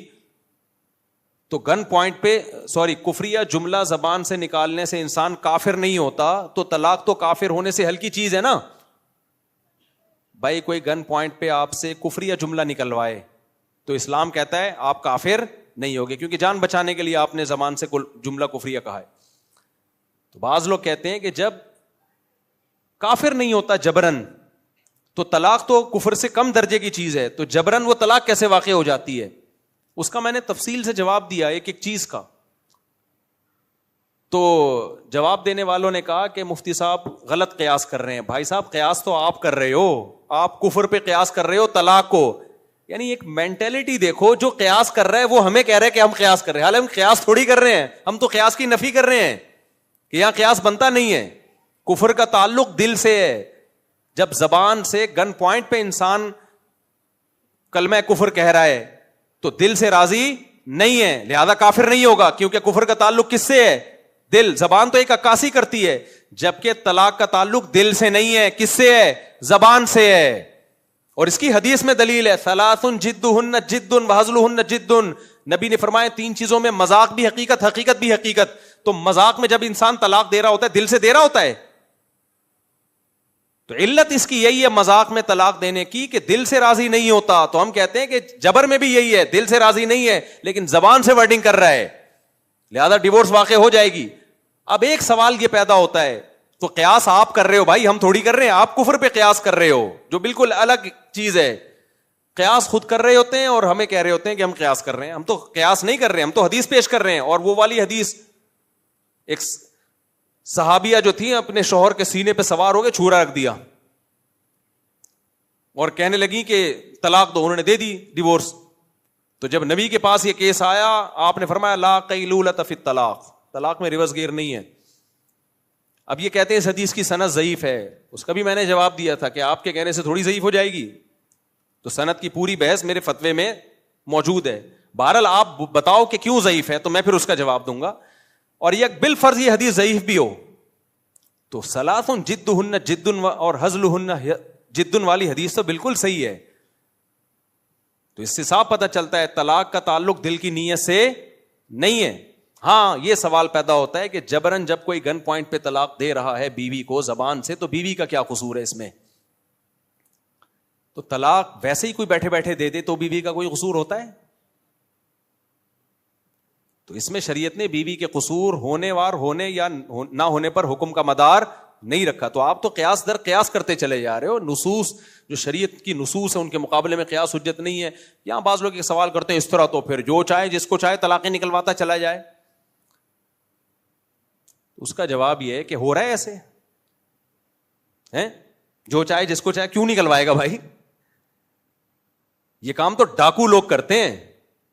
تو ڈاکو جان سے بھی مار دیتے ہیں, ڈاکو آپ کا پیسہ بھی لوٹ لیتے ہیں, ڈاکو طلاق کو بھی دلوا دیتے ہیں. تو جب باقی ڈاکوؤں کے سارے ظلم ہے تو یہ بھی ظلم ہے. ہاں اس میں یہ ضرور ہے کہ 3 طلاقیں اگر کوئی گن پوائنٹ پہ دے دیتا ہے تو گنہگار نہیں ہوگا. شریعت میں جبرن جو کام کروائے جاتے ہیں نا, ان میں آخرت کے لحاظ سے گناہ معاف ہوتا ہے, دنیا کے حکام جاری ہوتے ہیں. آپ کے گن پوائنٹ رکھا کہ سامنے والے کو قتل کر دو, آپ کے لیے قتل حلال ہے؟ بولو. اگر آپ مار دو گے تو دیت دینی پڑے گی آپ کو, یہ نہیں کہہ سکتے میں مجبور تھا. دنیاوی حکم دیت کیا ہے وہ بہرحال جاری ہوگا, اور یہاں تو آخرت کا حکم بھی ہوگا کہ پھر بھی قتل حلال نہیں ہے آپ کے لیے. آپ بھوک سے مر رہے تھے یا کسی نے گن پوائنٹ پہ آپ سے کہا کہ فلاں سے روٹی چھین کے کھا لو, ایک روٹی مجھے تو ایک خود کھاؤ. آپ خود کھائیں گے روٹی, گناہگار نہیں ہوں گے کیونکہ گن پوائنٹ پہ ہو رہا ہے. یہ جان بچانا پہلے فرض ہے, چوری ہلکا جرم ہے, شریعت کہتی ہے جان بچاؤ, لیکن اس روٹی کی قیمت آپ کو بہرحال دینی پڑے گی, شریعت آپ کو معذور نہیں سمجھے گی. تو طلاق بھی اگر کوئی 3 طلاقیں گن پوائنٹ پہ دے دے, طلاق بہرحال واقع ہو جائے گی, لیکن آپ گناہگار نہیں ہوں گے. اور مہر کی ادائیگی بھی اس ڈاکو سے لی جائے گی, اور ڈاکو کو سزا ملے گی, اور اتنی سخت سزا ملے گی کہ اگر ڈاکو کے بارے میں یہ پتا چل جائے کہ یہ اس طرح کے کام کرتا ہے یا آئندہ بھی خطرہ ہے تو حکومت قتل کر دے گی اس کو. اور دوسری بات ہے کہ یہ بھی ہے کہ اس میں عورت کا فائدہ بھی ہے جبری طلاق کو واقع کرنے میں, کیونکہ جبری طلاقیں اکثر وہاں مانگی جاتی ہیں جہاں مرد ظلم کر رہا ہوتا ہے. مرد اگر ظلم نہ کر رہا ہو تو کسی کا دماغ خراب نہیں ہے جبرن طلاق دلوائے. آج کل عدالتی خلا کا جو حال ہے, شریعت کا کہاں خیال کرتی ہیں خلا عدالتیں, تو یہ بیچاری مجبور اور لاچار عورتیں کہاں جائیں. تو ان کا یہی حل ہے کہ گنڈے بدماشوں کو پیسے دیے جائیں, اور ایسے کیس ہمارے سامنے آئے ہیں, مرد ظلم کر رہا ہے, مار رہا ہے, پیٹ رہا ہے عورت کو, اور کورٹ میں جب کیس جاتا ہے تو کورٹ شریعت کا خیال نہیں کر رہی, کورٹ نہ ثبوت مانگ رہی ہے. بہت سارے مسائل ہوتے ہیں بھائی, اور کچھ مار پیٹ تو ایسے تو گواہی نہیں ہوتے اس کے اوپر, وہ رشتہ داروں کو پتا ہوتا ہے. اب گواہوں کے بغیر اگر کورٹ فیصلہ کر دے گی تو کورٹ کا فیصلہ نافذ نہیں ہوگا, کیونکہ اس کا امکان ہے کہ عورت جھوٹ بول رہی ہے. لیکن اب رشتہ داروں کو پتا ہے کہ سچ بول رہی ہے, اس کے گھر کے اندر بڑے مسائل چل رہے ہیں, اس پہ ظلم ہو رہا ہے, لیکن وہ ظلم ہم کورٹ میں ثابت نہیں کر سکتے. تو آپ کے پاس صرف ایک راستہ رہ جاتا ہے کہ مار پیٹ کی طلاق دلواؤ. تو اس میں بہت ساری مظلوم عورتوں کا فائدہ ہے. اس کا صحیح استعمال زیادہ ہے, غلط استعمال نہ ہونے کے برابر ہے. میرے پاس زندگی میں صرف ایک کیس آیا جبری طلاق کا کہ ڈاکوؤں نے گن پوائنٹ پہ کسی سے طلاق دلوائی, 3 طلاقیں. صرف ایک کیس آیا پوری زندگی. ہم تو مفتی ہیں نا, یعنی مسائل بتاتے ہیں BCوں, لیکن درجنوں کیس ایسے آئے ہیں جہاں زبردستی طلاق نکلوائی گئی کیونکہ شوہر عورت پہ ظلم کر رہا تھا. خاص طور پر جب نکاح نامے کے ڈاکومنٹس ہی نہ بنے ہوں تو عدالت خلا کا کیس لے گی ہی نہیں. وہاں کیا کرو گے آپ؟ کتنے کیسز ہوتے ہیں, شادی ہو گئی, نکاح نامہ شوہر نے اپنے پاس رکھ لیا. اب شوہر نے جب نکاح نامہ چھپا کے اپنے پاس رکھ لیا بیوی کا بھی, تو بیوی پہ ظلم ہو رہا ہے. بیوی کورٹ میں جائے گی تو کورٹ تو کہے گی نکاح نامہ لاؤ, نکاح نامہ عورت کے پاس ہے ہی نہیں. بہت ساری صورتیں ہوتی ہیں. گاؤں دیہاتوں میں تو ابھی بھی نکاح کی رجسٹریشن ہوتی نہیں ہے, ان کا تو کورٹ سنتی نہیں ہے ان کو. ایسی صورت میں بھائی فقہ حنفی میں حل ہے, اور کسی کے پاس, اور یہ فقہ حنفی کا یہ مسئلہ قرآن و سنت کے عین موافق ہے. ایسی صورت میں یہی ہے کہ چترول لگاؤ اور زبان سے طلاق نکلواؤ, جان چھڑواؤ اس کی. اور ہم نے چترول سے بھی دیکھے ہیں واقعات کہ ظلم کر رہا ہے, نہیں چھوڑ رہا تو تیرا باپ بھی چھوڑے گا. صحیح ہے نا. ابھی ریسنٹلی 4 دن پہ پرانا واقعہ ہے کہ ایک خاتون سے شادی ہوئی, لڑکی ڈاکٹر تھی, بہت ایجوکیٹڈ تھی, دھوکے سے شادی کر لی. اب 2 بچے پیدا کر کے لڑکی کو چھوڑا ہوا ہے, نہ خرچہ دے رہا ہے, نہ نان نفقہ دے رہا ہے. اتنے بڑے مسائل کھڑے ہو گئے تو پکڑائی میں بھی نہیں آ رہا, نکاح نامہ بھی غائب کیا ہوا ہے. تو پھر یہی ہوا کہ کچھ لوگوں نے رابطہ کیا کچھ لوگوں سے, وہ کچھ لوگوں کا میں تھوڑی نام بتاؤں گا. تو اس بندے کو بلایا گیا, اس کو الحمدللہ اس کے اگلے پچھلے گناہ معاف کیے گئے اور اس سے طلاق نکلوائی, اس لڑکی کی جان چھوٹی. تو خیر کہاں سے کہاں بات چلی گئی, تو تبھی ہم کہتے ہیں خوشبو لگا کے آیا کرو, یہ فیس بک اور یوٹیوب پہ کلپ بازی چھوڑ دو, یا تو ہمیں خوشبو لگا کے آنے دو یا آپ خوشبو لگا کے آ جاؤ. تو سامنے بیٹھ کے بات ہوتی ہے تو پھر مزہ آتا ہے, ایسے نہیں ہوتا کلپ بازیوں سے. یہاں سے ہم آپ ادھورا کلپ چلا کے ریئیکشن ریکارڈ کروا دیتے ہو, لوگ سمجھتے ہیں ماشاء اللہ بھائی ویل ڈن, کیا جواب دیا؟ بھائی صاحب جواب نہیں دیا ہے, ٹھیک ہے, ڈرامے بازی کی ہے. اور قیاس آپ کر رہے ہو, آپ کے پاس کوئی حدیث نہیں ہے. تو خیر میں کیا بات کر رہا تھا, تو اسی طرح شراب جب کوئی پیتا ہے تو کہتے ہیں ہمارا دماغ کام نہیں کر رہا تھا. کم بخت, تیرا دماغ کام نہیں کر رہا تھا تو ماں کو طلاقیں دیتا نا, بہن کو طلاقیں دیتا. شراب پینا بھی شریعت میں قابل معافی نہیں ہے. یہ لوگ یورپ سے متاثر ہیں. شراب پی کے اگر کوئی کسی بندے کو قتل کر دے تو شرابی کو قصاصاً قتل کیا جائے گا. حالانکہ قتل تو قصاص ذرا سے شبہے سے ساقط ہو جاتا ہے, لیکن یہاں شریعت کہتی ہے قاتل کو قتل کیا جائے گا. قاتل اگر یہ کہتا نا میرا دماغ کام نہیں کر رہا تھا, تو شریعت قاتل کی اس بات کو ویلیو نہیں دیتی. کیوں؟ اسلام کہتا ہے تیرا دماغ شراب پینے کے بعد کام نہیں کر رہا تھا نا, پینے سے پہلے تو کام کر رہا تھا, کہ پینے کے بعد کچھ بھی ہو سکتا ہے.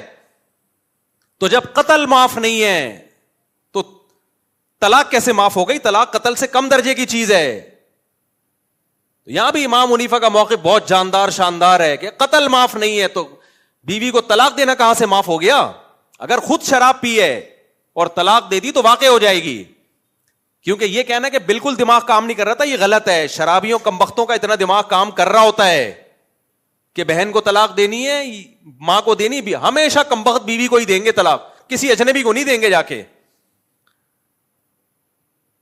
سمجھتے ہو کہ نہیں سمجھتے؟ اس لیے واقع ہو جاتی ہے. اور خواتین جب کہتی ہیں نا, روتی بھی آتی ہے, میرے شوہر نے تو پی رکھی تھی تو مجھے ڈیورس دے دی, تو میں تو ہائے میرے بچے, ہائے میں یہ ہو گیا. ہم کہتے ہیں ہو گئی, کہہ رہے میرا کیا قصور ہے, پی اس نے تھی, سزا ہم کو مل رہی ہے. تو ہم جواب میں کہتے ہیں آپ کو سزا نہیں مل رہی, آپ کو شریعت فیور دے رہی ہے. جو کمبخت نشہ کر کے 3 طلاقیں دے سکتا ہے, وہ بیوی کو 3 گولیاں بھی مار سکتا ہے. جان سستے میں چھوٹ گئی آپ کی.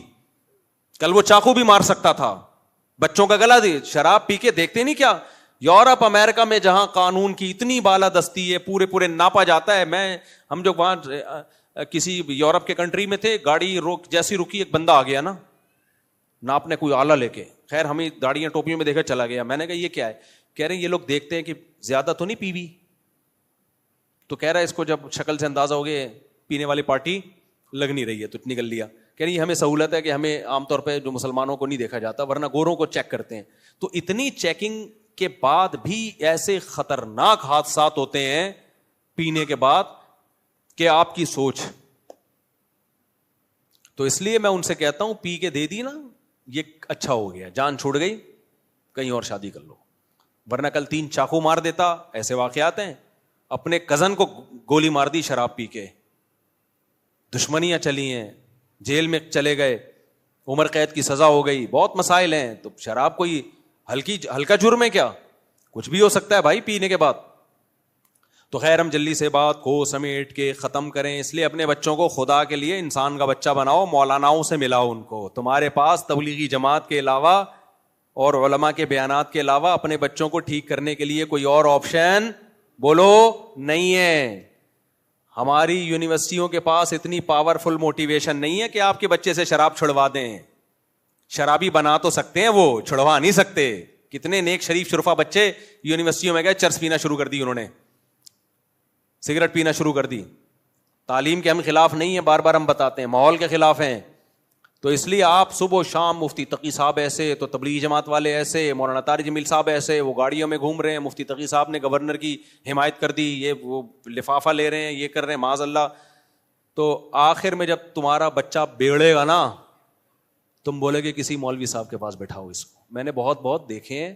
ہماری عمر 50 ہونے والی ہے, بس تقریباً ہو ہی سمجھیں گئی ہے. تھوڑے سے دن رہ گئے 50 کا ہو جاؤں گا میں. تو کیا خیال ہے 50 سال میں مریخ پہ ہم نے ٹائم گزارا ہے یا چاند پہ زندگی گزری ہماری؟ اسی آپ لوگوں میں ہی گزری ہے. تو اور رپورٹیں ہمارے پاس آپ سے زیادہ, کیونکہ ہمارا پبلک میں اٹھنا بیٹھنا اور ہر طرح کے لوگوں میں اٹھنا بیٹھنا ہے. ہم اگر گورنر کے ساتھ بیٹھیں تو نیگیٹو کمنٹ یہ دیکھو, حکمرانوں کی چاپلوسی کرنے والے. جب رکشے والوں کے ساتھ بیٹھتے ہیں تو پھر یہ نہیں آتا کہ دیکھو غریبوں کے ساتھ بیٹھنے والے. بھائی ہر طرح کے لوگوں کے ساتھ بیٹھتے ہیں.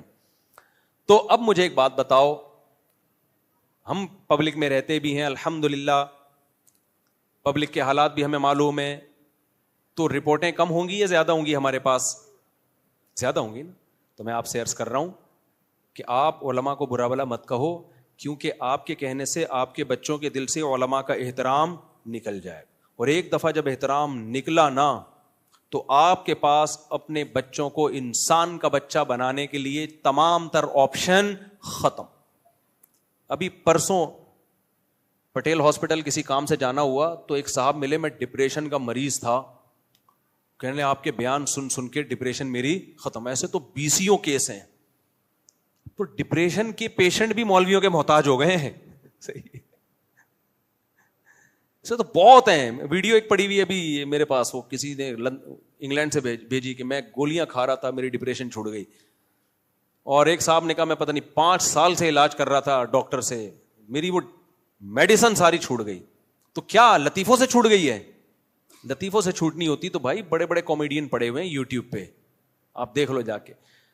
یہ جو علماء بات کرتے ہیں نا دنیا سے دل نہ لگاؤ, دنیا رہنے کی جگہ نہیں ہے, اصل کیا ہے بھائی؟ آخرت, نماز, روزہ, سخاوت. ان چیزوں سے ڈپریشن بھی ختم ہوتی ہے.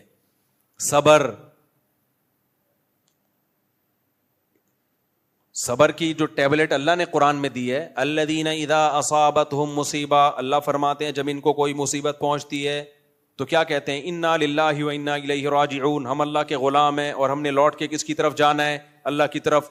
یہ ٹیبلٹ, یہ میڈیسن نفسیاتی ڈاکٹر کے پاس, جو نفسیات کا علاج کرنے والے ڈاکٹر ہیں, نفسیاتی تو وہ ڈاکٹر ہی نفسیاتی ہو گیا نا, جو نفسیات کا علاج کرنے والے ڈاکٹر ہیں ان کے پاس نہیں ہے.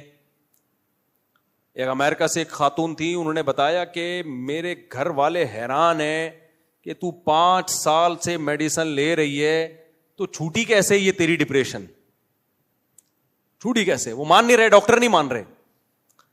تو کہتے ہیں ہم نے بتایا مولانا صاحب کے بیان سنتی تھی, مفتی صاحب کے. تو میرا کمال نہیں ہے میرے بھائی, ہمارا جو بھی علماء سے تعلق رکھے گا, ہم تو ویسے ہی نالائق قسم کے مولانا ہیں. جو صحیح مولانا سے تعلق رکھے گا وہ تو ڈپریشن کا ڈاکٹر بن جائے گا, علاج کرانے کا. صحیح ہے نا, ہم تو نالائق لوگوں سے یہ حال ہو رہا ہے. تو آپ کے پاس میں بتا رہا تھا اتنے واقعات ہیں کہ اگر آپ نے علماء کو برا بل, دیکھو 100% صحیح دنیا میں کوئی بھی نہیں ہوتا, یہ ذہن میں رکھو. کسی سے عقیدت کا مطلب ہی نہیں کہ امام مہدی ہے, یہ ایسا تو کوئی بھی نہیں بچے گا بھائی. سب آپ جیسے ہی ہیں اور آپ ہمارے جیسے ہیں, سب ایک جیسے ہی ہیں. تھوڑا کوئی پڑھ لکھ تھوڑا زیادہ جاتا ہے, 2 بول اس کو زیادہ اچھا, 2-4 نمازیں زیادہ پڑھ لے گا تو. لیکن بات علماء کی ہو رہی ہے. اگر آپ اس طرح سے علماء کے خلاف باتیں کرو گے, نتیجہ کیا نکلے گا کہ آپ کی جب اولادیں جوان ہونا شروع ہوں گی نا, پھر آپ پچھتاؤ گے. یورپ امریکہ سے زیادہ ماڈرن سوسائٹی کوئی ہو نہیں سکتی. وہاں جو ماڈرن لوگ ہیں اپنے بچوں کو مدرسے میں داخل کراتے ہیں, ٹوپیاں پہناتے ہیں, چاہتے ہیں کہ ہم ایسے علاقے میں جا کے رہیں جہاں نیک لوگ رہتے ہیں, ٹوپیوں والے, داڑھیوں والے, تاکہ ہمارا بچہ شراب کباب سے بچے, گرل فرینڈ سے بچے, ہماری روایات برقرار رہیں. وہ انتہائی درجے کے ماڈرن لوگ وہ وہاں پر ماڈرنزم سے متاثر نہیں ہو رہے, اور آپ یہاں ان کو فالو کرنا شروع کر رہے ہو غیر مسلموں کو. تو یہ بڑے گھاٹے کا سودا. ابھی ڈونلڈ ٹرمپ کا بیان آیا کہ فیملی سسٹم کو میں کیا کروں گا, بحال کروں گا, مضبوط کروں گا. بیان ہے نا ڈونلڈ ٹرمپ کا. تو ہمارے لبرل سیکولر لوگوں کے منہ پہ تھپڑ ہے.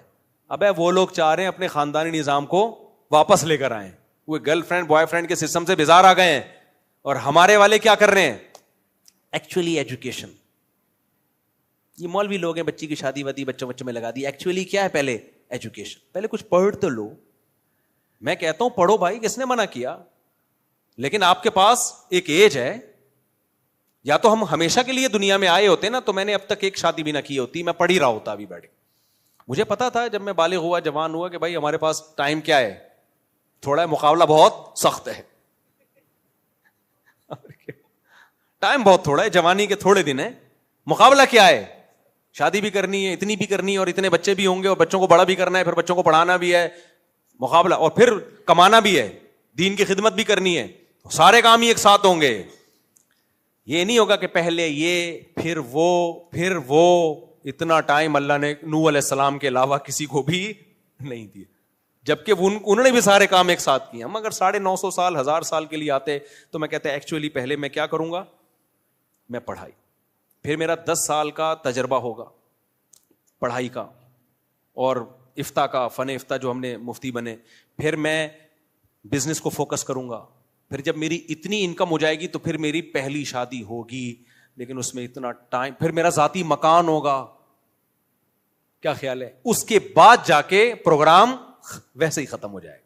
پھر وہی ہے کہ جب دانت تھے بادام کھانے کے لیے تو بادام خریدنے کے پیسے نہیں تھے, جب بادام خریدنے کے پیسے آ گئے تو بادام کھانے کے لیے منہ میں دانت. کیا یہ مثال عورتوں پہ بھی فٹ آتی ہے اور آدمیوں پہ بھی فٹ آتی ہے. تو ڈونلڈ ٹرمپ نے کہا ہے کہ ہم فیملی سسٹم کو چاہ رہے ہیں کہ, تو بھائی وہ لوگ پچھتا رہے ہیں, وہ آ رہے ہیں اس طرف, لیکن اب ان کے ہاتھ سے معاملہ نکل چکا ہے. ہمارے ہاتھ سے معاملہ بھی نکلا نہیں ہے, ہمارے لبرل بھی انہی کے دم ہلا رہے ہیں انہی کی طرف جا کے. تو میں وہ جلدی سے مثال دے کے بیان ختم کرتا ہوں میرے بھائی. تو ہوتا کیا ہے کہ جب لبرل سیکولر لوگ جو ساری زندگی علماء کو برا بلا کہتے ہیں, جب ان کے بچے بگڑتے ہیں نا, ہم نے بڑے بڑوں کو دیکھا ہے, مفتی صاحب ہمارے بچے کو رائے لے جاؤ اجتماع میں اپنے ساتھ. میں کہتا ہوں میں تو شادیوں والا ہوں, مشہور ہوں, بھلے 4 شادیاں کرا دو, ہمیں انسان کا بچہ بنا دو. میں ماں باپ کو بتاتا ہوں میرے پاس مت بٹھاؤ, بگڑے گا. میں بتاتا ہوں, شروع میں تو کہتے ہیں بگڑے گا, لیکن اب کہتے ہیں بگاڑو اس کو, ہم تو چاہ رہے ہیں یہ والا بگڑا ہوا ہمیں چاہیے, چاہیے بگڑا ہوا ہمیں. پھر تم جاؤ گے تبلیغ میں, تمہارے پاس کوئی آپشن نہیں ہے. آپ کو پتا ہے انسان کا بچہ بنے گا, تمیز سے بات کرنا سیکھے گا, احترام سیکھے گا. مفتی صاحب اس کو اپنے ساتھ بٹھایا کرو. ایسے بہت سے لوگ آئے ہیں, مفتی صاحب بس یہ بچہ میں نے آپ کو دے دیا, خرچہ ہمارا ہوگا, رہے گا کس کے ساتھ, آپ کے ساتھ. میں کہتا ہوں میں اپنے بچے پالوں یا پورے, میں بیان میں بٹھا دیا نہیں, وہ سب بیان سے نہیں, پورا یہ رکھ لو. جب یہ انسان کا بچہ بن جائے نا, اس میں مسالہ وسالہ لگاؤ, ٹھیک ہے نا, انسانوں والا مسالہ لگاؤ, انسان بن جائے تو ہمیں پارسل کر دینا. تو اس لیے میرے بھائی علماء کو برا بلا مت کہو, تمہارے پاس اسلام کے علاوہ اپنے بچوں کو انسان کا بچہ بنانے کے لیے کوئی آپشن نہیں ہے, اور اسلام علماء ہی سکھاتے ہیں. ٹھیک ہے, اس میں 2 نمبر بھی ہوتے ہیں تو 1 نمبر بھی, سارے تھوڑی غلط ہو سکتے ہیں. اور جو 1 نمبر ہے اس کا مطلب یہ نہیں کہ ان سے کوئی غلطی نہیں ہو سکتی. انسان تو پہلے ہے نا, وہ عالم مفتی بعد میں. تو خیر غالب ہے سعید ابن مسیب بہت بڑے تابعی ہیں. بعض علماء کی رائے ہے کہ تابعین میں سب سے بڑا مقام حضرت سعید ابن مسیب کا ہے رحمہ اللہ تعالی. وہ کہتے ہیں کہ میں نے انسانوں میں جب غور کیا نا, پہلے میں نے اچھے انسانوں کو دیکھا کہ جو اچھے اعمال کرتے ہیں. جب میں ڈیپ میں گیا تو ہر اچھے انسان میں کوئی نہ کوئی خامی مجھے نظر آئی. پھر کہتے ہیں میں نے برے لوگوں کو دیکھا, چور اچکے ڈاکو شرابی کبابی, جب میں ان کی ڈیپ میں گیا تو دیکھا ہر برے میں کوئی نہ کوئی خوبی ہے. بہت اہم ملفوظ ہے, اس کو اچھی طرح ذہن میں بٹھائیں. کہتے ہیں میں نے کہا انسان تو 2 ہی طرح کے ہیں, اللہ نے پیدا کیا, یا تو اچھے یا برے. تو اگر اچھوں کی کسی خامی کی وجہ سے ہم ان کو اچھا سمجھنا چھوڑ دیں تو پھر دنیا میں کوئی بھی اچھا نہیں ہے. اور اگر بروں کی کسی خوبی کی وجہ سے ہم اچھا سمجھنا, بروں کو اچھا سمجھنا شروع کر دیں, اس کا مطلب دنیا میں کوئی برا ہے ہی نہیں. جبکہ شریعت نے بتایا خیر شر ہمیشہ ساتھ ساتھ چلیں گے, اچھے برے ہمیشہ رہیں گے. نہ ایسا ہو سکتا ہے کہ برے مارکیٹ سے شارٹ ہو جائیں, نہ ایسا ہو سکتا ہے کہ اچھے مارکیٹ سے شارٹ ہو جائیں. تو کہا پھر میں نے کہا یہ ہمارا جو کرائٹیریا ہم نے بنایا ہوا ہے نا, کہ اچھے کا مطلب وہ جس میں کوئی برائی نہ ہو, اور برے کا مطلب وہ جس میں کوئی اچھائی نہ ہو, یہ معیار ہی غلط ہے. معیار یہ ہے کہ جس کی خوبیاں زیادہ ہیں, تھوڑی بہت خامیاں ہیں, تو ان تھوڑی بہت خامیوں کو اگنور کیا جائے گا, اور اس کو کیا کہا جائے گا, بندہ اچھا ہے یار, بندہ نائس ہے, ہاں تھوڑی بہت 2-4 غلطیاں ہو جاتی ہیں. اس دن بیان دے دیا تھا عمران خان کے خلاف یا اس کے حق میں, یار اس میں ہم اختلاف کرتے ہیں. اس دن مولانا فضل الرحمان کے فیور میں بیان دے دیا تھا یا ان کے خلاف دے دیا, یار ان کی ذاتی رائے. یہاں مفتی صاحب سے کیا ہوئی ہے, فیور یا مخالفت جو بھی, آپ اب اس کو اپنے لحاظ سے فٹ کر دینا, ٹھیک ہے نا. یا اس دن فلانے کے خلاف بول دیا تھا, ڈمکانے کے خلاف بول دیا, یا اس دن یہ ان سے عمل غلط ہو گیا تھا, کچھ بھی. تو کوئی بھی دنیا میں ایسا اچھا نہیں. تو میں کہہ رہا ہوں مفتی تقی صاحب کی بات پر اگر آپ کو اختلاف ہے نا کہ وہ گورنر کی حمایت کر دی, تو آپ بولو بھائی بڑے عالم ہیں, اچھے عالم ہیں, ہماری رائے میں ان سے کیا ہو گئی ہے اس دفعہ سیاسی غلطی, حالانکہ ہوئی نہیں ہے, لیکن چلو بول لو غلطی ہو, ختم. اس پہ یار اتنا لان تان. تو اچھے کا معیار یہ خوبیاں کیا ہو میرے بھائی, زیادہ ہوں. تھوڑی بہت خامیوں کو کیا کیا جائے گا؟ نظر انداز، چلو یار جانے دو. اور اگر خامیاں زیادہ ہیں تو 2-4 اچھائیوں سے کوئی اچھا نہیں بن جاتا. کچھ لوگوں میں یہ بھی ہیضہ ہو جاتا ہے ہر ایک کو اچھا ہی کہنا ہے. ابے بندے مار دیے، چور ہے، ڈاکو ہے، دنیا کا بیڑا غرق کر دیا، ایک دن چائے پلا دی آپ کو بس اپنے خرچے پہ، آپ کہہ رہے ہو یار بندہ حاتم طائی کی قبر پہ لات مار دی، میں گیا مجھے اتنی رسپیکٹ دی اس نے. تو رسپیکٹ دی تو بندہ کر کیا رہا ہے؟ کتنے انسانوں کے قتل سے اس کے ہاتھ رنگین ہو چکے ہیں، کتنی کرپشن، کتنے لوگوں کا پیسہ ہڑپ کر گیا. 2-4 اچھائیوں سے کوئی اچھا نہیں ہو جاتا. ایسے تو شاید شیطان میں بھی ایک آدھ کوئی آپ کو کوالٹی مل جائے. مستقل مزاجی یہ شیطان کی کوالٹی ہے. اب تک ڈٹا ہوا ہے کہ نہیں توبہ کروں گا میں. ٹھیک ہے، غلط جگہ مستقل مزاجی استعمال ہو رہی ہے، لیکن یہی اچھی جگہ ہوتی. اگر یہ شیطان میں جو مستقل مزاجی ہے اچھی جگہ ہوتی تو کامیاب ہو جاتا کہ نہیں ہو جاتا. میں شیطان کی تعریف نہیں کر رہا، شیطان شیطان ہی ہے، میرا شیطان سے کوئی لینا دینا نہیں ہے. جہنم میں جائے گا، جہنم میں ہی جلے گا، اور جو شیطان کو فالو کرے گا وہ بھی کہاں جائے گا؟ جہنم میں. کیونکہ ایسا نہ ہو یہ کلپ نکال کے لوگ کہیں کہ مفتی صاحب نے شیطان کو کہہ دیا کہ اس میں بھی کچھ خوبیاں پائی جاتی ہیں. تو یہ معیار بناؤ زندگی گزارنے کا. رشتوں ناتوں میں بھی یہی معیار ہونا چاہیے. عورت اپنے شوہر کے بارے میں دیکھے بھائی اس میں اتنی خوبیاں ہیں، نان نفقہ اٹھاتا ہے اور تمیز سے بات کرتا ہے، ٹائم میں تھوڑا بہت اونچ نیچ ہو جاتی ہے تو چلو یار جانے دو، یا ٹائم پابندی سے دیتا ہے، نان نفقے میں تھوڑی اونچ نیچ تو بھائی جانے دو. مرد کو بھی چاہیے عورت کے بارے میں سوچے کہ یار ساری خوبیاں، ایک آدھ خامی برداشت کرو یار. ساس کے بارے میں بہو کو چاہیے ساس کے بارے میں سوچے. تو میرے بھائی اچھا گمان رکھنا سیکھو تاکہ زبان خراب نہ ہو، اور زبان ایک دفعہ خراب ہو جائے تو واپس ٹھیک نہیں ہوتی. جن لوگوں کی زبان پہ گالیاں چڑھ جائیں نا ایک دفعہ، وہ فلانا ہے، وہ یوں ہے، تو میں نے دیکھا ہے کہ چرس چھوڑنا آسان ہے، گالیاں چھوڑنا آسان نہیں ہے. ایک دفعہ جن کی زبان پہ گالیاں آ جائیں نا، گندی زبان ہو جائے، وہ چرس چھوڑ دے گا، گالیاں نہیں چھوڑے گا. پھر ایسے لوگوں کو میں بتاتا ہوں جب بھی ایک دفعہ زبان سے گالی نکلے اتنے پیسے صدقہ کرو تو شاید 1-2 سال 10-15 سال میں جا کے، ورنہ وہ قبر میں جا کے بھی گالیاں دے گا، وہ بیت اللہ میں جا کے بھی گالیاں دے رہے ہوتے ہیں. تو بہت خطرناک کام ہو جاتا ہے. تو اللہ تعالی ہمیں انسان کا بچہ بننے کی توفیق عطا فرمائے اور علماء کی قدر کی توفیق عطا فرمائے کہ جب آپ کے بچے بگڑیں گے تو آپ نے آنا تبلیغ والوں کے پاس اور علماء کے پاس ہی. وما علینا الا البلاغ.